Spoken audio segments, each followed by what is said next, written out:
ಸುಳ್ಳು ಹೇಳ್ತಿರೋದು ನಾನು. ಹೌದು. ಮತ್ತು ಜಲಕಂಟಕ ಹೇಳಿದ್ನಲ್ಲ, ಜಲಕಂಟಕ ಇದೆ, ಎಲ್ಲ ಡ್ಯಾಮ್ಗಳು ತುಂಬ್ತವೆ ಅಂತ ಹೇಳಿದ್ದೆ ನಾನು. ಹೌದು.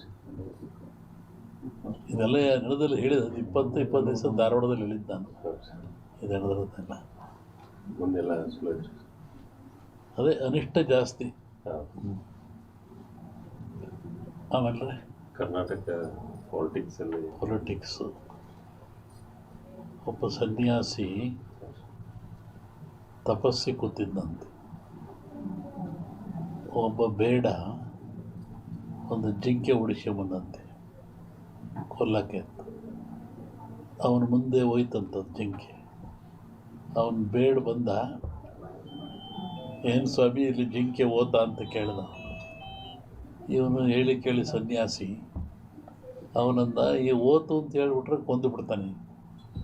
ಆ ಕೊಂದು ಪಾಪ ನನಗೆ ಬಂದುಬಿಡುತ್ತೆ. ಇಲ್ಲ ಅಂತೇಳಿದ್ರೆ ಸುಳ್ಳು ಹೇಳಿದ ಪಾಪನೂ ಬರುತ್ತೆ ನನಗೆ, ಏನು ಮಾಡೋದು ಅಂತ ಯೋಚನೆ ಮಾಡಿದ್ದಂತ ಅವನು. ಆಮೇಲೆ ಮತ್ತೆ ಅವನ ಆಸೆ ಕೇಳಿ, ಎಲ್ರಿಗೊಂದು ಹೇಳ್ರಿ ಇದ್ರಿ ಸ್ವಾಮಿಗಳು ಇಲ್ಲೇ ಓತಲ್ಲ. ಅದಕ್ಕೆ ಅವನು ಸನ್ಯಾಸಿ ಹೇಳಿದಂತೆ, ಯಾವುದು ನೋಡ್ತು ಅದಕ್ಕೆ ಮಾತಾಡೋಕ್ಕೆ ಬರಲ್ಲ, ಯಾವುದು ಮಾತಾಡ್ತು ಅದು ನೋಡಲಿಲ್ಲ, ಏನು ಮಾಡಪ್ಪ ನಾನು.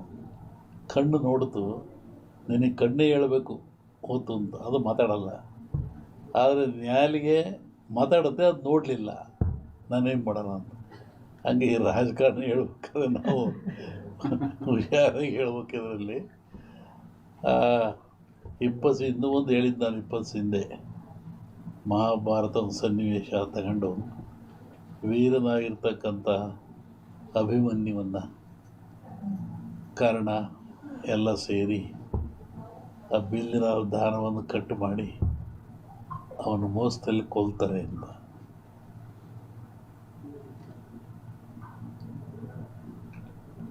ಆಮೇಲೆ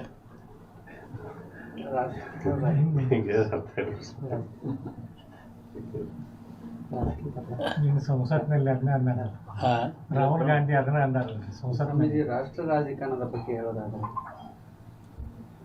ಅಲ್ಲೂ ಮಹಾಭಾರತದಲ್ಲಿ ಕೃಷ್ಣ ಇದ್ದ ಅಂತ ಭೀಮಿಗೆ ಗೆದ್ದ, ದುರ್ಯೋಧನ ಸೋತ. ಇಲ್ಲಿ ಕೃಷ್ಣ ಇಲ್ಲ, ದುರ್ಯೋಧನ ಗೆಲ್ತಾನೆ, ಭೀಮ್ ಸೋಲ್ತಾನೆ.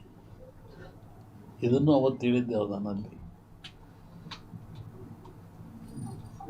ಕರ್ನಾಟಕ ರಾಜ್ಯದ ಮುಖ್ಯಮಂತ್ರಿಗಳ ಬದಲಾವಣೆ ಆಗೈತೆ, ಅದು ಸಮಸ್ಯೆ ಬದಲಾವಣೆ ಆಗೈತೆ. ಈಗ ಅಭಿಮನ್ಯುವನ್ನ ಮೋಸದಲ್ಲಿ ಕತ್ತರಿಸ್ತಾರೆ ಅಂತ. ಸಿಎಂ ಬದಲಾವಣೆ ಸದ್ಯಕ್ಕೆ ತೊಂದರೆ ಕಾಣ್ತಾ ಇಲ್ಲ. ಮುಂದೆ ತೊಂದರೆ ಹೇಳಿದ್ನಲ್ಲ ಸನ್ಯಾಸಿ ಕತೆ, ನಮ್ಮನ್ನು ಅಡ್ಡಾಡ್ದಾಗ ಮಾಡಿಬಿಡ್ತೀರ. ಆಮೇಲೆ ನನ್ನ ಪಾರ್ಲಿಮೆಂಟಿಂದ ಕೇಳಿರು ಧಾರವಾಡದಲ್ಲಿ ವರ್ಷದಿಂದ, ನಮ್ಮ ಊರಿಗೆ ಬಿಡ್ಸಲ್ಲಪ್ಪ ಹೇಳ್ಬಿಟ್ಟು ನಾನು ಇದನ್ನು. ಯಾಕೆಂದರೆ ಈಗ ಈ ಜನರು ಇದೆಲ್ಲವನ್ನ ಒಂದು ಮನಃಶಾಂತಿಯಿಂದ ತಗೊಳ್ತಾ ಇಲ್ಲ, ದ್ವೇಷ ಭಾವನೆಯಿಂದ ತಗೊಳ್ತಾ ಇದ್ದಾರೆ. ಮತ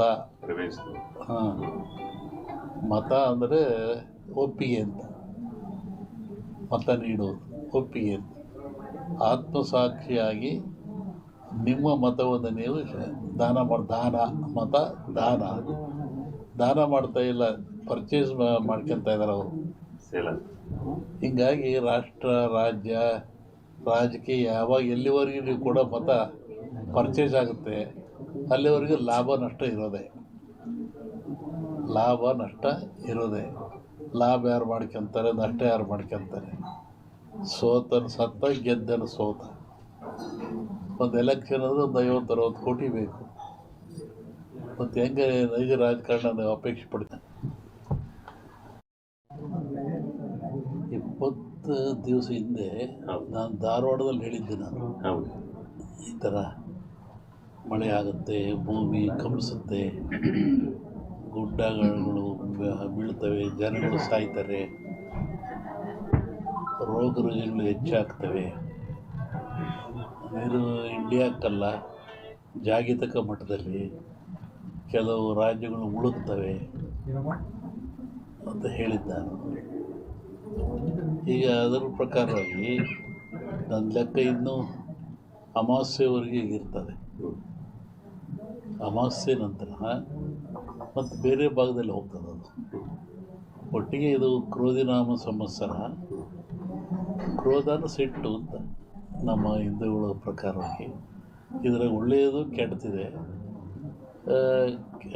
ಒಳ್ಳೆಯದಕ್ಕಿಂತ ಕೆಟ್ಟದೇ ಜಾಸ್ತಿ ಪ್ರಾಕೃತಿಕವಾಗಿ. ಹಾಗಾಗಿ ಪ್ರಾಕೃತಿಕ ದೋಷ ಇದು ಮುಂದುವರಿಯುತ್ತೆ ಇನ್ನು. ಇನ್ನು ಎಷ್ಟು ದಿವಸ? ನನ್ನ ಲೆಕ್ಕದಲ್ಲಿ ಅಮಾವಾಸ್ಯೆವರೆಗೂ ಒಂದು ಭಾಗದಲ್ಲಿ ಕಮ್ಮಿ ಆಗ್ತದೆ, ಅಮಾವಾಸ್ಯೆಗಳು ಮತ್ತೊಂದು ಭಾಗದಲ್ಲಿ ಜಾಸ್ತಿ ಆಗ್ತದೆ. ಇದು ಇಂಡಿಯಾಗೆ ಅಂತೆಲ್ಲ ಆಲ್ ಓವರ್ ವರ್ಲ್ಡ್ ಹೇಳ್ತಿರೋದು ನಾನು. ಹೌದು. ಮತ್ತು ಜಲಕಂಟಕ ಹೇಳಿದ್ನಲ್ಲ, ಜಲಕಂಟಕ ಇದೆ, ಎಲ್ಲ ಡ್ಯಾಮ್ಗಳು ತುಂಬ್ತವೆ ಅಂತ ಹೇಳಿದ್ದೆ ನಾನು. ಹೌದು. ಇದೆಲ್ಲ ನಡೆದಲ್ಲಿ ಹೇಳಿದ 20 ದಿವಸ ಧಾರವಾಡದಲ್ಲಿ ಹೇಳಿದ್ದು ನಾನು. ಇದು ನಡೆದಿರೋದೆಲ್ಲ ಮುಂದೆಲ್ಲ ಸ್ಲೋ. ಅದೇ ಅನಿಷ್ಟ ಜಾಸ್ತಿ. ಆಮೇಲೆ ಕರ್ನಾಟಕ ಪೊಲಿಟಿಕ್ಸು. ಒಬ್ಬ ಸನ್ಯಾಸಿ ತಪಸ್ಸಿ ಕೂತಿದ್ದಂತೆ. ಒಬ್ಬ ಬೇಡ ಒಂದು ಜಿಂಕೆ ಬಂದಂತೆ ಕೊಲ್ಲಕ್ಕೆ ಅಂತ. ಅವನ ಮುಂದೆ ಹೋಯ್ತಂಥದ್ದು ಜಿಂಕೆ. ಅವನು ಬೇಡ ಬಂದ, ಏನು ಸ್ವಾಮಿ ಇಲ್ಲಿ ಜಿಂಕೆ ಓತ ಅಂತ ಕೇಳಿದ. ಇವನು ಹೇಳಿ ಕೇಳಿ ಸನ್ಯಾಸಿ ಅವನಂದ, ಈ ಓತು ಅಂತ ಹೇಳಿಬಿಟ್ರೆ ಕೊಂದು ಬಿಡ್ತಾನೆ. ಆ ಕೊಂದು ಪಾಪ ನನಗೆ ಬಂದುಬಿಡುತ್ತೆ. ಇಲ್ಲ ಅಂತ ಹೇಳಿದ್ರೆ ಸುಳ್ಳು ಹೇಳಿದ ಪಾಪನೂ ಬರುತ್ತೆ ನನಗೆ, ಏನು ಮಾಡೋದು ಅಂತ ಯೋಚನೆ ಮಾಡಿದ್ದಂತ ಅವನು. ಆಮೇಲೆ ಮತ್ತೆ ಅವನ ಆಸೆ ಕೇಳಿ, ಎಲ್ರಿಗೊಂದು ಹೇಳ್ರಿ ಇದ್ರಿ ಸ್ವಾಮಿಗಳು ಇಲ್ಲೇ ಓತಲ್ಲ. ಅದಕ್ಕೆ ಅವನು ಸನ್ಯಾಸಿ ಹೇಳಿದಂತೆ, ಯಾವುದು ನೋಡ್ತು ಅದಕ್ಕೆ ಮಾತಾಡೋಕ್ಕೆ ಬರಲ್ಲ, ಯಾವುದು ಮಾತಾಡ್ತು ಅದು ನೋಡಲಿಲ್ಲ, ಏನು ಮಾಡಪ್ಪ ನಾನು. ಕಣ್ಣು ನೋಡ್ತು, ನಿನಗೆ ಕಣ್ಣೇ ಹೇಳಬೇಕು ಓತು ಅಂತ, ಅದು ಮಾತಾಡಲ್ಲ. ಆದರೆ ನ್ಯಾಲಿಗೆ ಮಾತಾಡುತ್ತೆ, ಅದು ನೋಡಲಿಲ್ಲ, ನಾನೇನು ಮಾಡೋಣ ಅಂತ. ಹಂಗೆ ಈ ರಾಜಕಾರಣ ಹೇಳ್ಬೇಕಾದ್ರೆ ನಾವು ಹುಷಾರಾಗಿ ಹೇಳ್ಬೇಕಿದ್ರಲ್ಲಿ.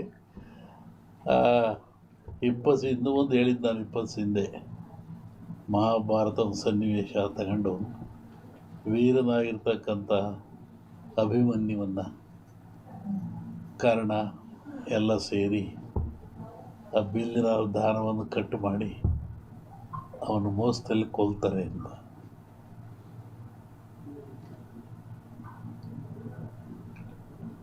ಆಮೇಲೆ